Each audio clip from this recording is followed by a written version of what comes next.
कहता आया हूँ और लोग भी कहते हैं कि आरपीएससी का जो गठन है, जो चयन प्रक्रिया है, जो कार्यप्रणाली है, जो जवाबदेही है, जो पारदर्शिता है, वो पूरी तरह कॉम्प्रोमाइज़ हो चुकी है। अब जब हाईकोर्ट खुद ये कह रहा है कि आरपीएससी गूंगी बहरी बैठी है, तो मुझे लगता है कि सरकार के पास अब कोई कारण बचा नहीं है, कोई एक्सक्यूज़ बचा नहीं है कि वो मूल चूक परिवर्तन करे। मैं पहले भी कह चुका था कि नौजवानों का भरोसा अगर आरपीएससी के काम करने के तरीके से उठ जाएगा, अगर लोगों का विश्वास ख़त्म हो जाएगा, चाहे वो चयन प्रक्रिया है, चाहे वो इंटरव्यूज़ हैं, चाहे वो एग्ज़ाम्स कंडक्ट करने का जो प्रोसेस है, अगर वो सब पे नौजवान लोग विश्वास करना बंद कर देंगे तो हमारे देश और प्रदेश के लिए बहुत दुर्भाग्यपूर्ण घटना होगी। मैंने पहले कहा था कि आरपीएससी में जो हुआ पूरा एक्सपोज हो चुका है, तो बिना समय ज़ाहिर करे उसमें मूल चूक परिवर्तन करना पड़ेगा। और बार बार ये कहना कि वो संवैधानिक संस्था है, उसमें परिवर्तन करना पॉसिबल नहीं है, ये महज एक बहानेबाजी है। 1 साल से ऊपर सरकार को हो गया और सरकार अगर चाहती तो बहुत कुछ परिवर्तन ला सकती थी, लेकिन महज चुनावी भाषणों में बातें बोलना और सत्ता में बैठने के बाद अपनी आंख बंद कर लेना इस बात को दिखाता है कि कोई अनावश्यक दबाव सरकार के ऊपर होगा, क्योंकि पुनर्गठन करने में, उसको रीऑर्गेनाइज करने में, उसमें कुछ चेंजेस लाने में या उनके वर्किंग को बदलने में सरकार बिना समय खोए काम कर सकती थी, लेकिन जानबूझ के इसको लटकाया गया। अब जब हाईकोर्ट ये बोल रहा है तो सरकार को मुझे लगता है बिना समय ज़ाहिर करे इमीडिएटली इसमें मूल चूक परिवर्तन करना पड़ेगा और करना चाहिए। सब चीज़ों में जो मेंबर सिलेक्ट होते हैं, कौन करता है, कैसे करता है, कोई मापदंड हो, कोई क्राइटेरिया हो।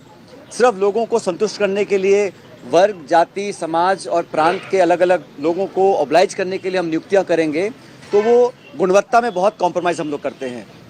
जब चोरियां पकड़ी जा रही हैं, रंगे हाथ लोग पकड़े जा रहे हैं, पुलिस कार्रवाई कर रही है, फिर भी आरपीएससी को अभी तक सरकार ने कोई भी बदलाव के संकेत नहीं दिए हैं और सिर्फ अपनी जान बचाने के लिए स्टेटमेंट्स दे रही है।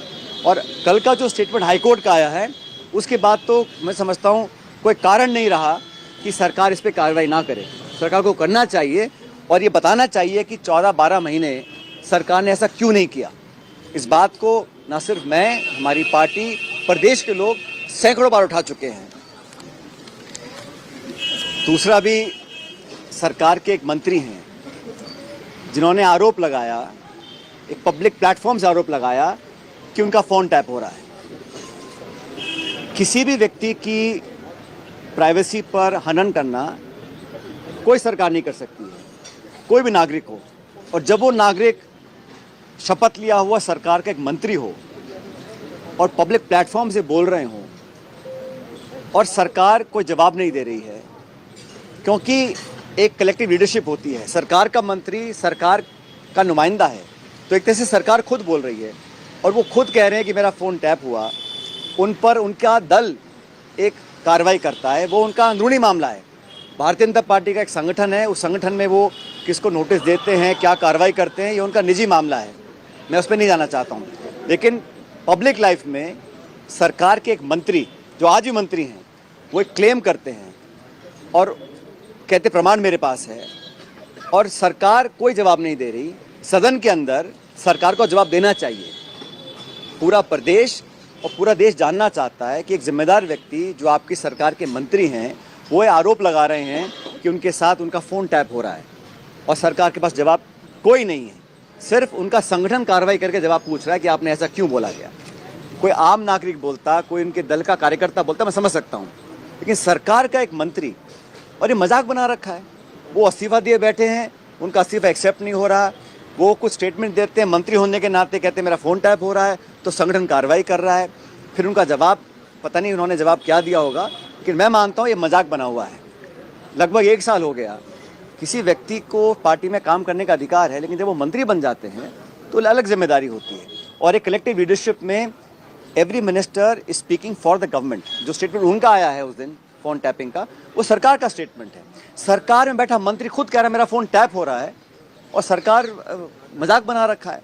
तो पूरी प्रणाली को एक तरह से चैलेंज किया है और दुर्भाग्य है कि सदन चल रहा है, सत्र जारी है और हमारी पार्टी ने, हमारे दल ने सदन के अंदर इस मामले को उठाया, कोई जवाब नहीं आया।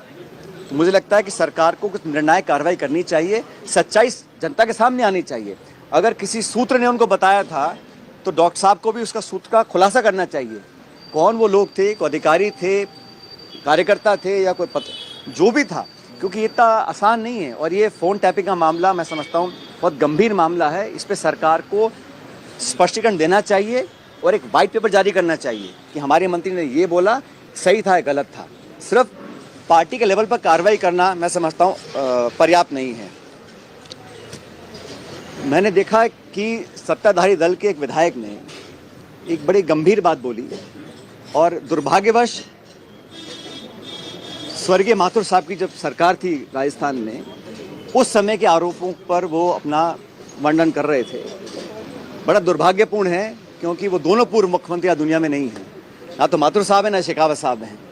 लेकिन दशकों पुरानी कही सुनी किसी बात को एक जिम्मेदार विधायक, सत्ताधारी दल का विधायक इस बात को मीडिया में बोलता है, उस पर चर्चा होती है, ये मैं समझता हूँ बहुत निंदनीय है। और किसी इस प्रकार इतिहास में जाकर जो बात शायद कहीं सुनी होगी या ना भी होगी, उसका विवरण करना और आरोप लगाना कि हत्या की साजिश कभी की गई थी, मैं जो उन्होंने कहा उसका मैं खंडन करता हूं और उम्मीद करता हूं कि इस प्रकार की बातें ना बोले।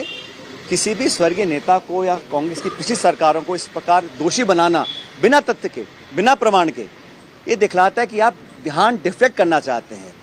आप डॉक्टर किरोड़ी मीणा जी के फ़ोन टैपिंग के प्रकरण से ध्यान डाइवर्ट करने के लिए इस प्रकार के आरोप लगा रहे हैं कि मारने की साजिश की गई थी, एनकाउंटर की साजिश की गई थी। ये सब हवाई बातें हैं और इसका कोई इसमें तथ्य नहीं है। और इसमें समझता हूँ इसमें भारतीय जनता पार्टी को स्पष्ट करना चाहिए कि विधायक महोदय ने जो बोला है, क्या उस बात से वो सहमत हैं? अगर हैं तो तथ्य लाने चाहिए, नहीं तो माफ़ी मांगनी चाहिए।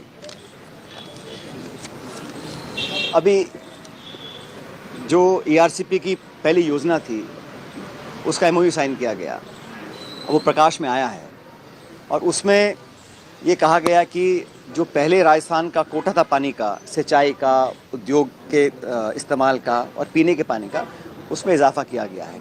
और आज एक खबर छपी अखबार में कि पहले से कम पानी हमको प्राप्त होगा राजस्थान को।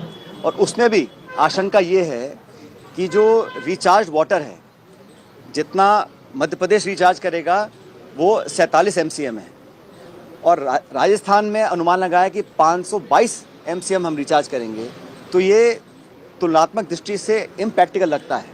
तो इस तरह आंकड़ों को बढ़ाकर लोगों को भ्रमित किया जा रहा है।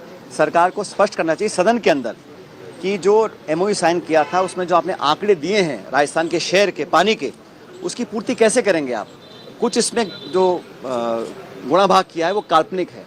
इसलिए सरकार को जवाब देना चाहिए कि जो पहली परिकल्पना थी ERCP के निर्माण में, उसमें राजस्थान का जो हिस्सा था उसमें पहले तो आपने कम आंका है और जो आंका भी है उसको अगर आप ऐड करेंगे तो वो तुलनात्मक दृष्टि से वो गले नहीं उतरता है। इसलिए सरकार को इस पर जवाब देना चाहिए। सदन चल रहा है, उस पर आके खुल के बोलना चाहिए। आप सभी जानते हैं कि गढ़साना में सिंचाई के पानी को लेकर आंदोलन चल रहा है और उस क्षेत्र के लोगों की पुरानी मांग है कि हमको और पानी दिया जाए फसल की सिंचाई के लिए। मुझे लगता है सरकार ने अभी तक उसको गंभीरता से नहीं लिया। और गढ़साना वो इलाका है जहाँ बहुत पहले और कई लंबे समय से पानी को लेके कई आंदोलन हुए हैं। कुछ आंदोलन उग्र भी हुए थे और वहाँ दुर्घटना भी हुई थी। तो समय का ध्यान रखते हुए सरकार को तुरंत प्रभाव से वहाँ के किसानों को राहत देने के लिए पानी छोड़ने की व्यवस्था बिठानी चाहिए, चाहे उसके लिए उनको जो भी करना पड़े। लेकिन ये मांग जो है मैं समझता हूँ वाजिब मांग है और किसान अपनी मांग लेकर सड़कों पे कई दिनों से आंदोलित हैं। उसका सरकार को संज्ञान लेकर कार्रवाई करनी चाहिए। और अभी आपने दिल्ली में देखा होगा मणिपुर के मुख्यमंत्री जिनका अचानक दिल्ली बुला के इस्तीफा लिया गया। जब मणिपुर में हिंसा चल रही थी, जब एक तरह से सिविल वॉर वहाँ चल रहा था, हजारों लोगों को वहाँ पर पीड़ित किया गया, हत्याएं हुई, बलात्कार हुआ, शोषण हुआ।